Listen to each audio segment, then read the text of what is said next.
भाई तुझो ॾेर ही बुज़दिल न आहे, बाक़ी हल्की फुल्की बेइज्जती जी परवाह न आहे।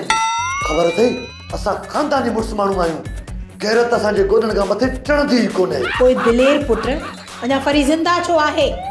हू असांजे वात मां गिरहो खसे वई आहे, ॿिली कंहिं जाइ जी। असां फरीअ सां हर मार ते विढ़ंदासीं, पर इहा उफड़ मार वारी ॻाल्हि पाण खां ॾुखी आहे। तूं हिकिड़ो कमु कर, तूं मूंखे फरीअ सां परणाए छॾ, पोइ फरी बि असां वटि ऐं फरीअ जी मिल्कियत बि असां वटि। हरगिज़ न, कॾहिं बि न। जेकॾहिं तोखां इहो कमु नथो थिए न, इहो कमु वञी मां पाण कंदसि, पोइ यको वञी जेल में मां पंहिंजे मुड़ुस सां गॾु रहंदसि, सम्झई? न भाॼाई न, अहिड़ी ॻाल्हि न आहे।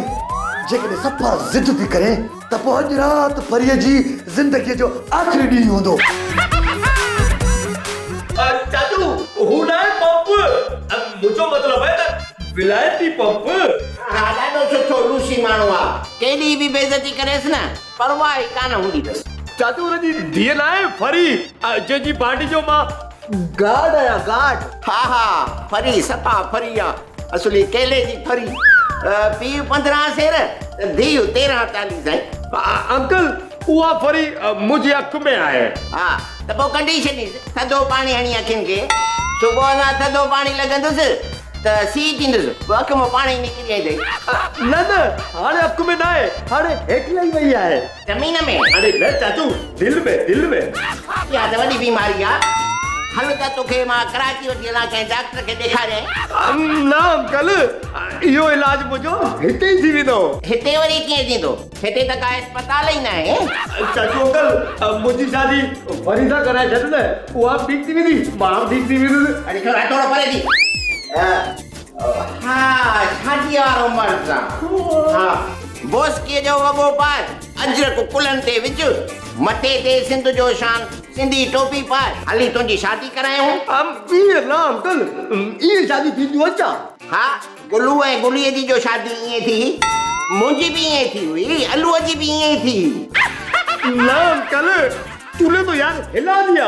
अब पहिरियां पंप खां संग घुर, हू हा कंदो, पोइ तारीख़ ॾींदो, पोइ शादी थींदी। अच्छा अच्छा अच्छा। न चाचू कोन्हे न छा, कल्ह ई तो रंग करायो तो, तूने बि हिला दिया चाचू। अरे हेॾे खिलो छो पिया? मोचड़ो आ घट मानिया ड्रम ते तॾहिं पिया खिलऊं।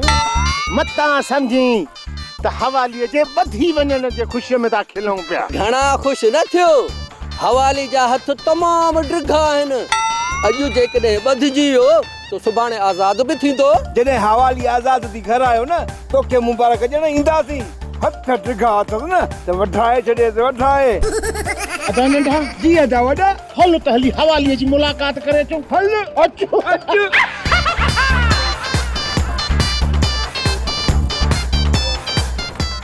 सोप सीरियल मशकरनि जो ॻोठ सीज़न 2 जा तमामु एपिसोड्स ॾिसो हाणे HD क्वालिटीअ में। विज़िट करियो असांजो YouTube channel Sindh TV HD drama.